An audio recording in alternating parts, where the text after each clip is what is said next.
beauty.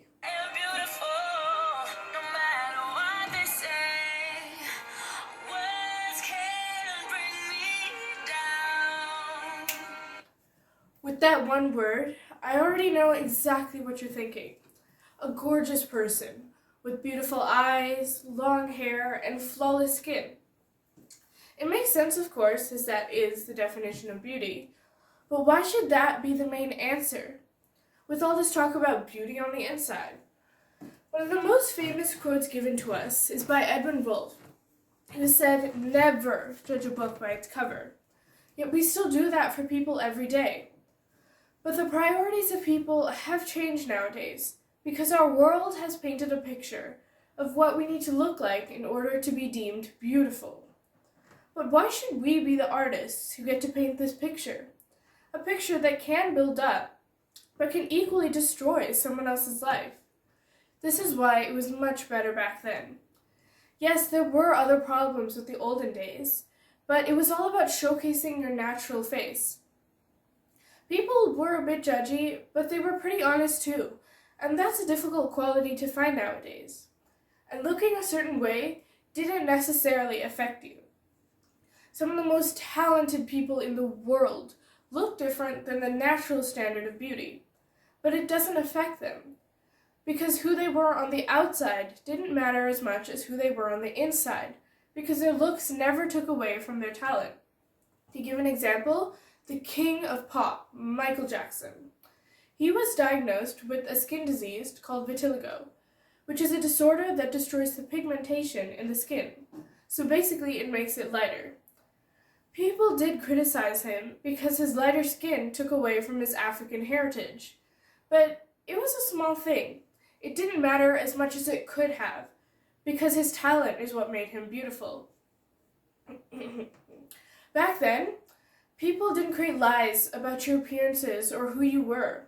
There was a more honest take on life. And that is the tone that I'm going to convey in the speech. It's not a whole beauty on the inside speech, which I do believe in, but more of a view on how beauty has impacted the modern era much more than the simpler times. As I said in the beginning, we all say that we'll never judge a book by its cover, but we all know it, that if a book doesn't have an eye-catching look, we're probably not going to be interested. Many people have taken these words to heart, which is why the makeup industry has taken a new turn. If you look at the recent statistics of the cosmetic industry, there has been a significant growth in the past 3 years. In 2016, there was a 4% growth, which rocketed to 4.9, 5.5, and 5.25 in the next 3 years. But how did it take such a drastic turn? In the world that we are now living in, we are realizing that we can be anything we want to be and do anything we want to do. And with aspects such as cosmetic fillers and plastic surgery, we can basically create an entire new face. But we all have our individual freedom, so no one should judge, because it's our life and we should be able to choose the way we live it. But nevertheless, makeup has taken a huge rise to popularity, rather than natural beauty. Now, some people have been taking a liking to this change, while others have been promoting hate. They've been saying, natural beauty is better, those who wear makeup don't love themselves, you should love what God gave you, and you're wasting too much money. Okay, yes, I do agree that natural beauty is good, but whether we like it or not, we have already created an image of what we should look like in order to be named as beautiful.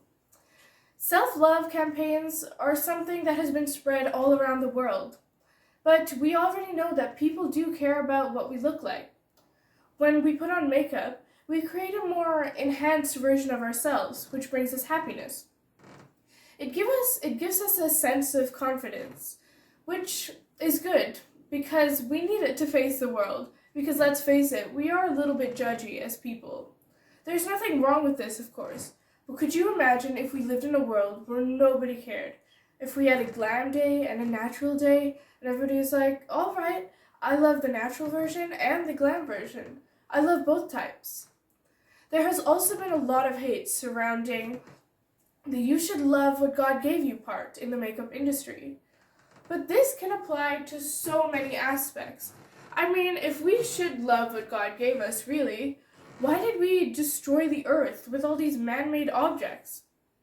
It's because we want to create more enhanced, better versions of what we have right now, and that's just human nature. We can't help that when we do that. Self-love is another huge topic surrounding makeup right now, with many people saying that you don't love yourself if you put on makeup. Self-love is loving yourself on the outside and the inside.